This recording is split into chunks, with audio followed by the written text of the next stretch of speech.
How's it going, everybody? Bryan Alvarez here on Wrestling Observer Live. We are here every day, Monday through Friday, noon Pacific, 3 Eastern, Sunday, 3 Pacific, 6 Eastern. Got a lot to get into today on the show. Obviously, last night was Raw, and that means it was the go-home show for whatever this Saudi Arabia show is. I think it's Super Showdown again. But anyway, we have 7 matches announced for that show, including some changes that were made last night, and it was very weird because it just changed. There was no explanation for it or anything like that.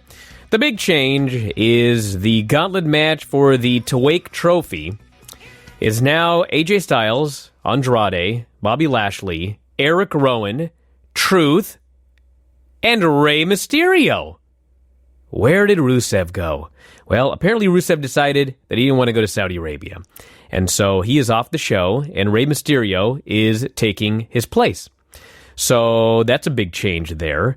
And the rest of the show, The New Day versus Miz and Morrison, Brock Lesnar versus Ricochet for the WWE title, Roman Reigns, King Corbin steel cage match, Fiend will be facing Goldberg for the Universal title, Bayley versus Naomi, which was going to be a WrestleMania match. So I suppose they could do the first ever women's championship title change in Saudi Arabia and have the rematch at WrestleMania. And then Seth Rollins and Murphy will be facing the Street Profits for the Raw Tag Team title. So that's the lineup for the show coming up on Thursday. And we also have the full lineup for the AEW show coming up on Saturday, the big Revolution show. 6 matches announced. Pretty much the matches we expected have been added. Darby Allin, Sammy Guevara, and Nyla Rose versus Chris Statlander have both been added to the show. And they have a go-home show on Wednesday. And I guess we'll see what they do with Sammy Guevara, because I don't know the status of his foot, but I know his foot's been bothering him. It was bothering him before the super kick, and it was bothering him more after the super kick. So I wonder if they'll do an angle where his foot gets injured on Wednesday, and then you've got the injured foot against the injured neck. A lot of ways you could go with that one. Anyway, back in a moment with Mike Sempervive, your calls, text messages, and more. Wrestling Observer Live.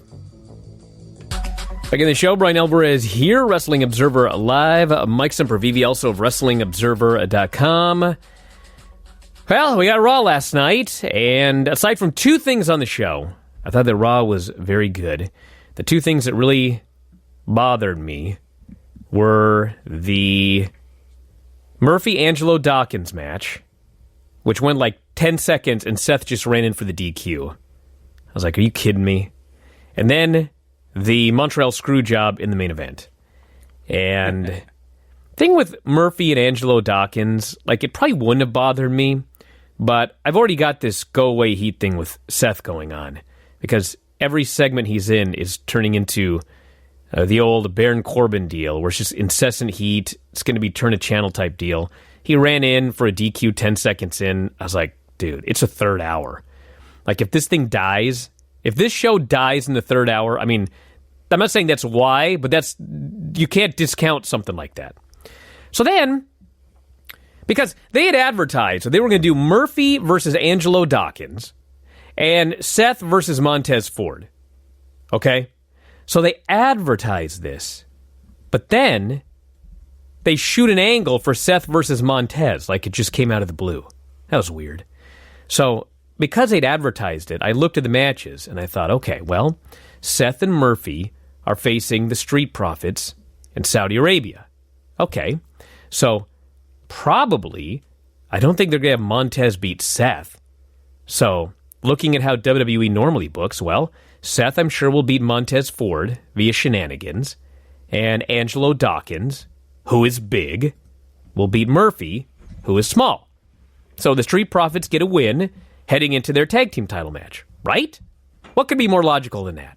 Well, instead it's a DQ finish, and then Seth beats Montez. So the Street Profits got nothing last night. I was flabbergasted. So I thought that was dumb. And then the main event, just the goofy Montreal screw job. The ref does a fast count on Kevin Owens, which was even more ridiculous because Kevin didn't even try to kick out. It was it's not like he kicked out at 2.5, but the ref fast counted him. He took a draping DDT and he just laid there for 10 seconds. And the ref fast counted anyway. So they acted like they screwed Kevin Owens, but if you watched it, they actually didn't screw Kevin Owens. He was out. And they just decided to have Kevin Owens beat up the referee afterwards, and everybody was happy. I didn't like those two things. But other than that, I thought a very solid show. Good build to the Saudi Arabia show. They're planting the seeds for Mania. The matches were good. Even the rematch of Rowan and Aleister Black for the second week in a row, that was good. I thought overall, I'd give it a thumbs up, except for those two things. I'd give it a thumbs up as well, too. I mean, they even did an amazing job erasing Ricochet from Drew Galloway / Drew McIntyre's championship run here. You know, it's not like that shot that was landed, the low blow by Ricochet, which is actually setting up his championship match here on Thursday with Brock Lesnar. None of that even exists anymore in the universe of Drew McIntyre making his way to WrestleMania, and in a way, they did a pretty masterful job erasing that out of the history of Drew McIntyre as he leads into Brock Lesnar here. The little footnote that Ricochet is and will probably be shown to be on Thursday. So they did even a good job covering up little bases like that.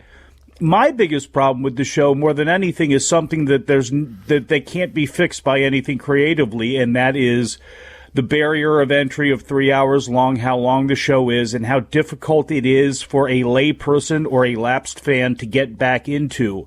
They did a lot of good stuff in the opening of that show, but the problem is it is still 3 hours long with a very long 20-minute opening segment. Even though I thought it was very good, it was still a 15-minute opening segment, which led to more talking and then led to a match that was really pretty good from what we saw of it, but then also went through two commercial breaks. So this really cool-looking 15-minute match between two young people that they would love to get over.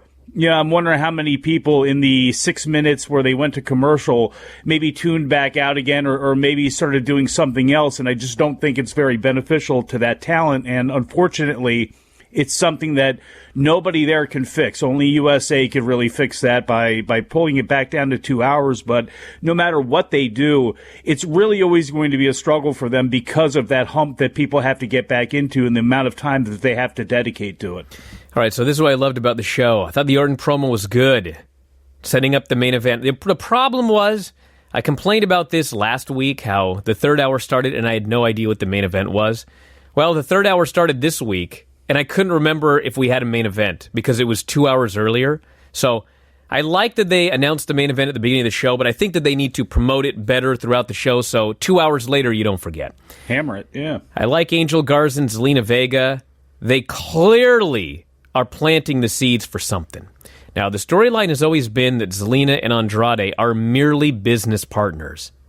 And Angel Garza is a ladies' man, and he's fawning all over Zelina, and Zelina's talking about how sexy he is, and something's got to be happening here. But Angel Garza is so great. I think this guy is, I think the world of this guy. Him and Humberto Carrillo, I thought, very good match. Yes, too many commercials in it. I wish they could do something about that, but hey, what I saw, really fun. Ricochet beat Luke Gallows. Hey, listen, Ricochet's getting a championship match against Brock. He's 99.99999% going to lose, but you know what?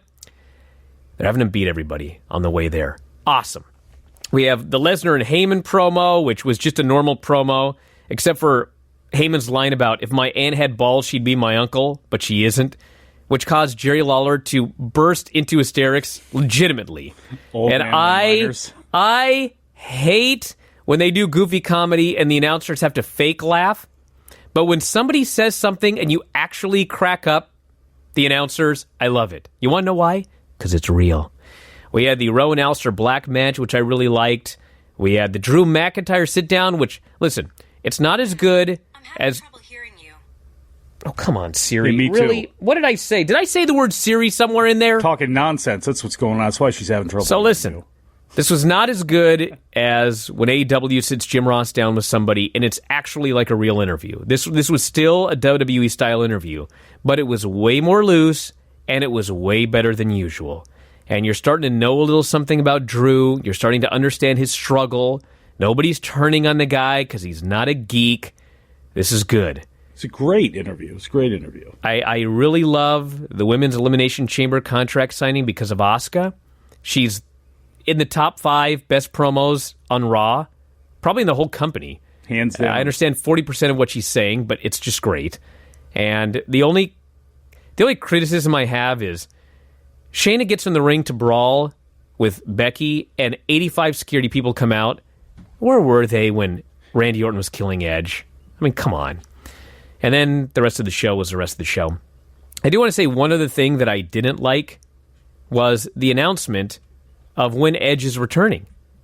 They just flat out announced that Edge is coming back on March 9th in Washington, D.C. And I've been watching Raw every Monday, and Randy Orton's out there, and Randy Orton's in the main event, and I'm just sitting there, and I'm actually excited. I'm waiting for the big surprise return of Edge, and the place comes unglued. Then I find out it's not going to be a surprise. They're just advertising that he's coming back. I guess you need something to sell tickets, but that was a big disappointment. I just want this guy to just show up out of nowhere and beat the hell out of this guy. Is it that hard? Especially when the timing of that show in D.C. should be enough to sell tickets on the way to WrestleMania. You know what I mean? Because I think it took away some of the attention from Beth Phoenix being announced, because obviously there is something that is going to happen next week when Beth Phoenix goes out there and gives her state of the union on her husband's health with Randy Orton somewhere lingering around. So I think you take away a little bit of the effect of that by doing that, but I do understand what they're doing, and it's not like it's anything new with them exposing something just to try to sell tickets. All right, back in a moment with more Observer Live. Well, back here on the show with breaking news, everybody. WWE has suspended. Want to guess, Mike? Rusev. Samoa Joe. Ooh. 30 days, effective Monday, February 24th, for his first violation of the company's talent wellness policy. You know what's interesting is when Samoa Joe, when they did that injury angle for Joe, and he vanished, like, there were rumors on the internet that he had failed a test and was going to be suspended. So, WWE violently denied it. Samoa Joe is not suspended. This has nothing to do with suspension. Just an angle. And now here we are. He has been suspended as of yesterday. The thing with the WWE wellness policy is, like, no, I don't know what's going on, but, like, nobody got suspended since, like, 2016. And then, all of a sudden, in the last couple of months, it's been bam, bam, bam, bam, one suspension after another. So I don't know what's going on. And this has also led, this is all I'll say about this. It has also led people to speculate about other things that have happened of late. So, just want to throw that out there. So, yeah, Samoa Joe is suspended. Well, you want to look for a silver lining in that cloud, I guess, if you are a fan of Aleister Black. I'm not saying it's fortuitous timing, since you are looking as though you're going to be a future star, but once you get another badass, ass-kicking baby face out of the way, that's going to be good for you, and that's probably going to be one of the things that gets glossed over from last night on this road to WrestleMania, is how they set up Aleister Black and AJ Styles, the beating he took, which I thought he oversold at the beginning. As he lumbered into his match and still did his goofball, had to do the sit-up gimmick, after getting beaten up in the ring with Eric Rowan.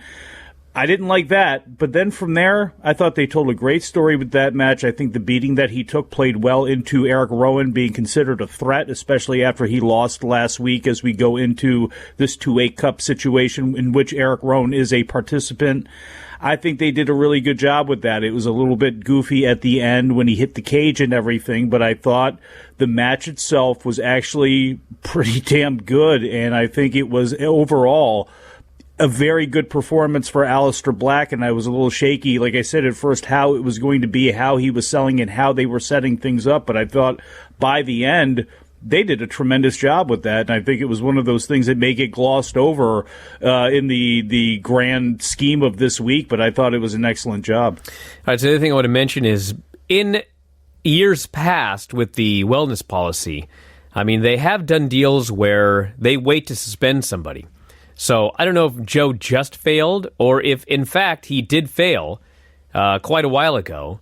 And my guess is that when the rumors were out that he failed a test, I'm pretty sure that WWE, when they denied it, I'm pretty sure that that was true. Because if it wasn't true, they would have just suspended him and he'd be back by now. Instead, they waited until Monday. It's not like he was doing anything that needed to be wrapped up. He got hurt. So I think this is just a new failure. But anyway, that's the story. This person here wants to know about the crooked ref in the main event. How is that referee allowed in the Raw main event, this person says? If he was paid by Rollins, how did he get the license? Okay, so here's what I think the story is, all right? This is what I think the story is. I should also add that I don't think they're going to tell us a story. I don't think we're ever going to hear about this again. I think fantasy booking. This guy, Jake Clemens, that's his name. I think he's quietly just going to start refereeing again. Maybe he'll referee on... Like a Hebner? On like NXT or SmackDown or maybe even on Raw. They just will call no attention to it. I feel like they've done this before where they did some shenanigans with a referee and then... The Hebners. No, I'm talking recent. Davis. I'm talking a couple of years ago where some ref did something and like they just ignored it, and then 5 or 6 weeks later when people forgot about it, he just started reffing again. But anyway, I think that the story is supposed to be that this young Jake Clemens fella, he's been hired for a long time, and maybe he's been training, but he finally got his shot on the main roster. And once, like he was there for his first day of work, and Seth got to him, sold him a shirt, and a bill of goods. Next thing you know, here he is. I think that's supposed to be the story. It's not like Seth just got some dude off the street and gave him a shirt. And I'll say this, even as bad as that a callback to a dirty heel ref in 2020 is, especially anywhere in Canada, even though it was Manitoba and not Quebec, it worked for the crowd that was there in that at least they were so fired up that they just wanted to see Kevin Owens kill this man, even though it didn't make any sense and it was stupid. And as you mentioned, Kevin Owens was not the most kicking out at one baby face there when the pin happened. But I think a lot of that can get glossed over with at least the visual and how that crowd was going off the air. I think that did save itself and maybe in another place in a Pittsburgh or somewhere where they don't get the type of crowd response that they want to get. I think it came off a lot better there. As far as this, Raw felt so long that when Seth and Ford was going on, I forgot Orton and Owens opened the show. I was the same way. Yeah. I was the exact same way. Because when Seth started, because they brought out Murphy and Dawkins, and it was like 15 after. And I thought, okay, well, they're going to do this match, and then the Seth match is the main event. So the Murphy match goes a minute, and then they immediately start doing the Seth match, and I'm thinking, dude, this match ain't going 42 minutes. Like, what in the hell? I mean, they've had, like, Brock's been out there. He's obviously not wrestling. And, like, all the big stars have been out there. What in God's name? And then I remembered the opening angle. But it was 2 hours and 15 minutes earlier. I think you just got to hammer that more. Hammer your main event. Hammer your main event. Interview Owens in the second hour. Interview Orton at the top of the third hour. Remind us what the main event is. This is what's abundantly clear from the ratings, everybody. You have to give some people a reason to stay for that third hour. Because if you don't, they're leaving. And dude, they promised things like Edge in the third hour and people left.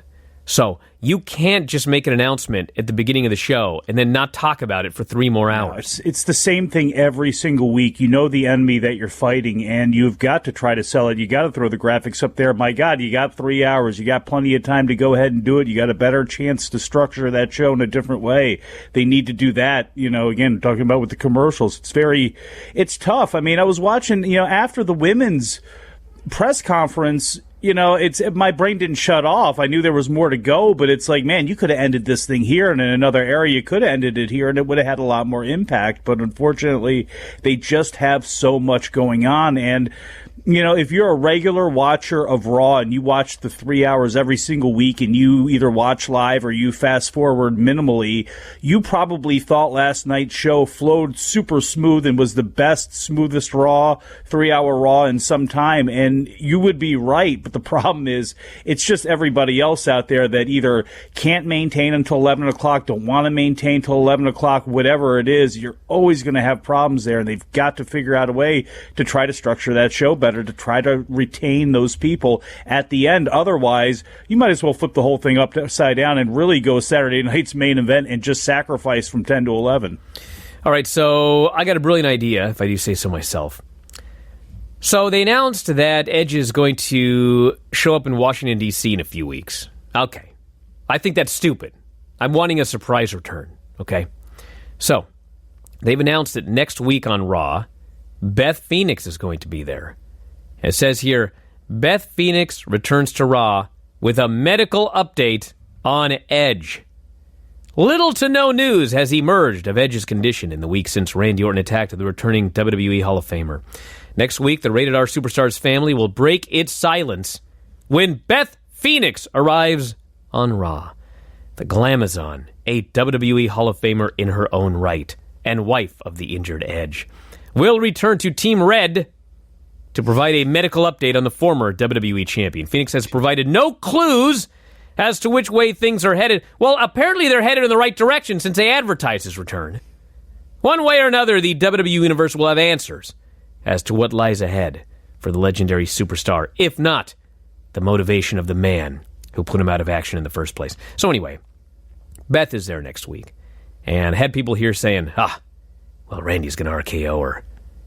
And I suppose that's possible, but they very, very rarely do man-on-woman violence. So I think, hey, listen, advertise to your heart's content that he's going to show up in Washington, D.C. You can still have him do a surprise return next week when he shows up to save his wife. Right? That solves every problem here. Randy Orton's going to get his hands on her, and here comes Edge out of nowhere. And he spears Randy Orton. And away we go. I like it. I like it, Mike. Thank you. I appreciate it. Yeah, it's because you came up with it. I don't like it. Oh, get out of here. Oh, you just want to advertise the return of Edge with, no surprise? Oh, he's just going to be here. That's lame. Well, you've already done that. I mean, you could do something a little bit more creative. Make him surprise return in the meantime.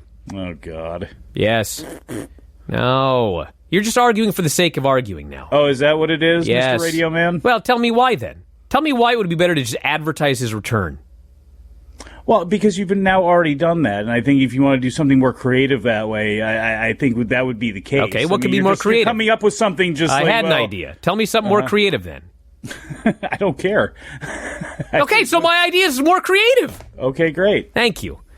This person says a New Japan... Mr. Arguing just to argue. I'm not arguing just to argue. I said, if you want to argue... Then tell me something more creative. The point is, I just don't think that you go ahead and that's going to be the big surprise there is, okay, well, now you've announced Edge. Well, now Edge comes back a week before. What a surprise. I would not have done it in the first place. Well, it's too late, so I'm trying to save it. I'm trying to save it. Does it need to be saved yet? You haven't even seen it play out yet. You're reactively just coming up with something that needs to be saved. You can have Randy Orton. You don't know what direction they're going to take. He could menace her, and yes, Edge could come back. Yeah, that was my idea. He could menace her and not do anything. There's lots of different ways you could play this, so let's kind of see how it goes first. I'm not declaring that it's the poops. Back in the moment. Observer Live.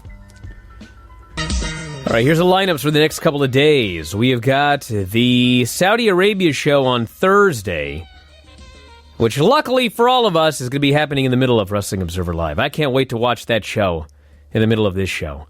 We got the New Day versus Miz and Morrison for the SmackDown Tag Team titles. Lesnar versus Ricochet for the WWE title. Roman Reigns versus King Corbin in a steel cage match. The Fiend versus Goldberg for the Universal title.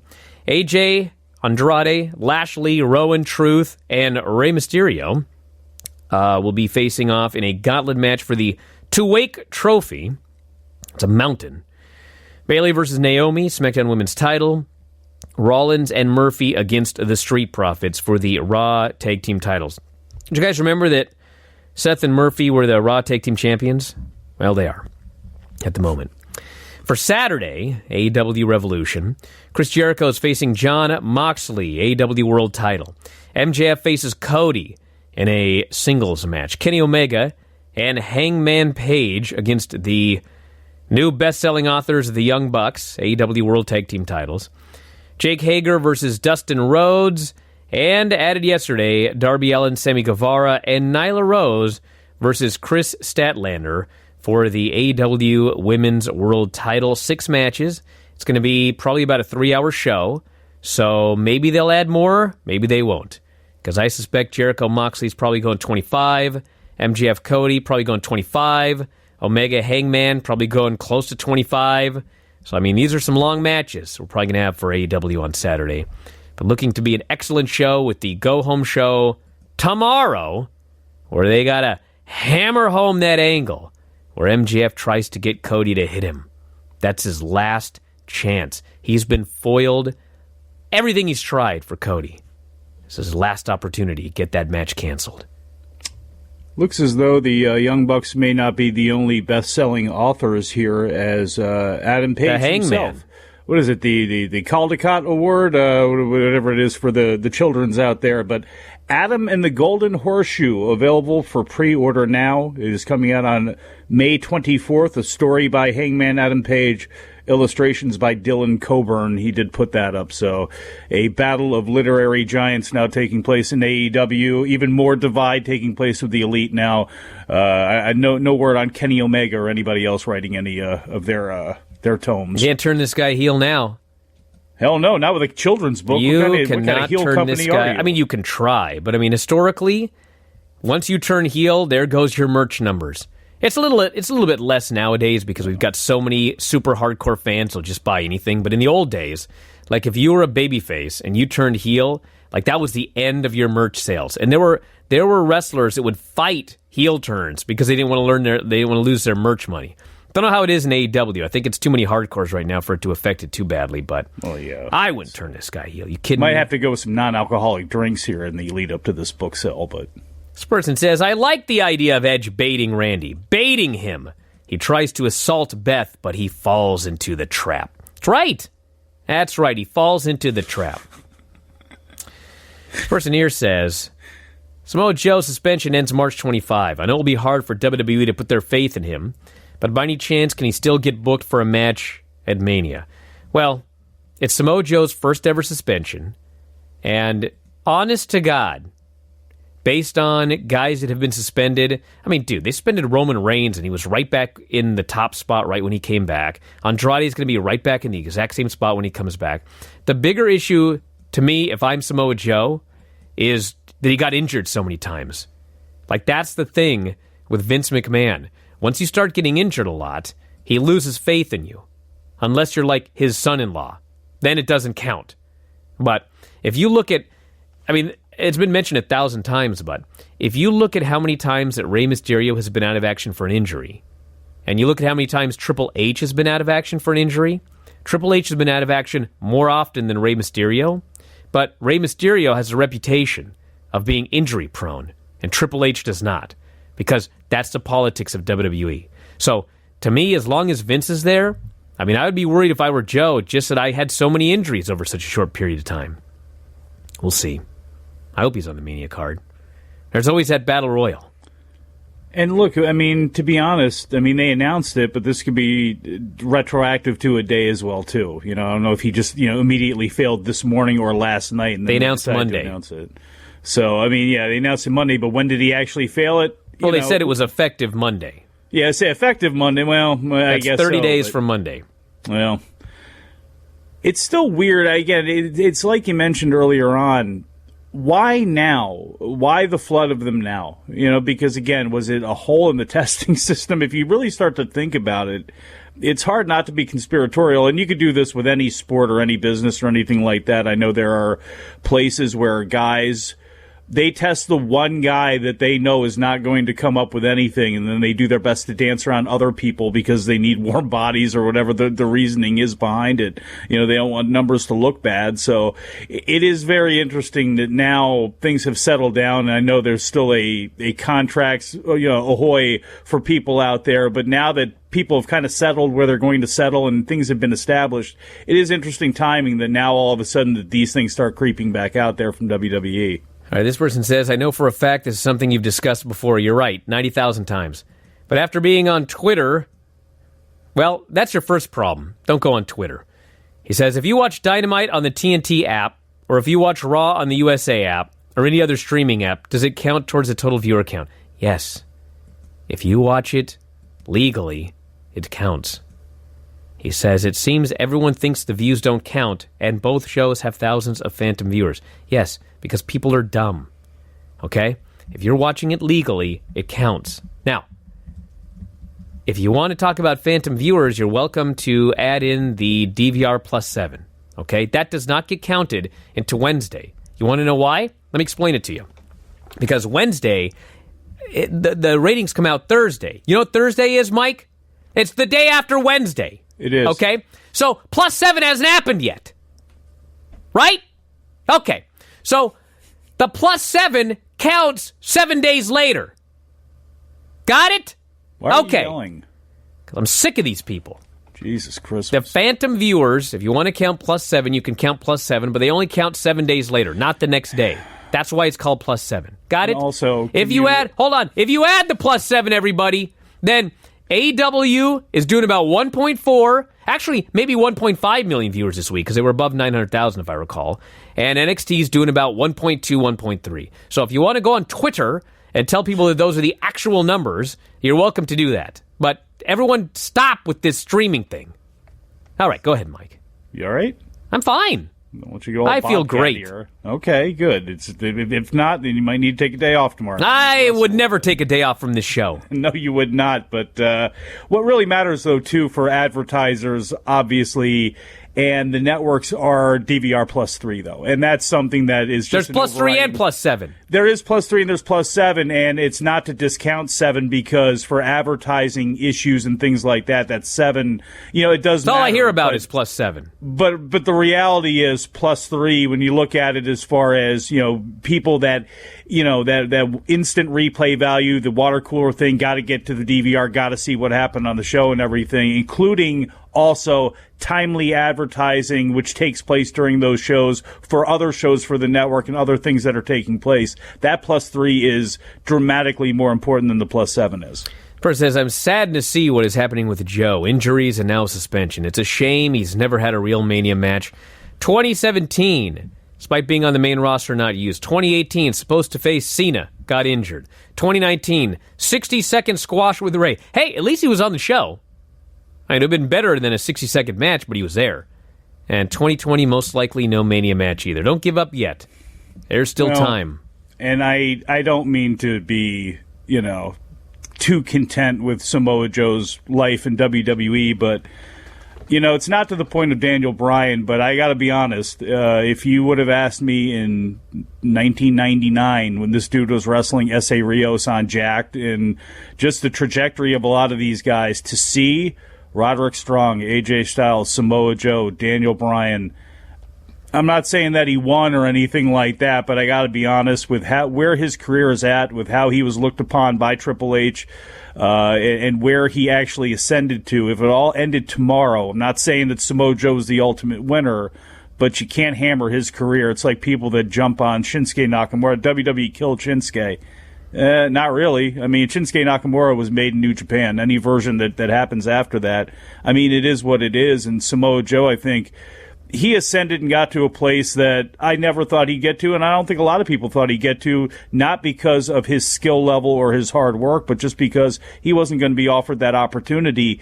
And he's gotten that opportunity. And he and Kevin Owens, and I mean, they're still badasses on the main roster. It may not be perfect, but man, no failure there, I don't believe. All right, so apparently we dropped for about 4 minutes, so this will be fixed in the replay, everybody. I apologize for that, but in those 4 minutes that you missed, Mike did in fact agree that my Edge idea was great. So you can listen to that in the replay. Bert says, I'm so glad Montez Ford got lots of in-ring with Seth Rollins on Raw. He's clearly the shining star of the Street Profits, just like Angel Garza. He's another guy who's oozing charisma. Don't downplay Angelo Dawkins.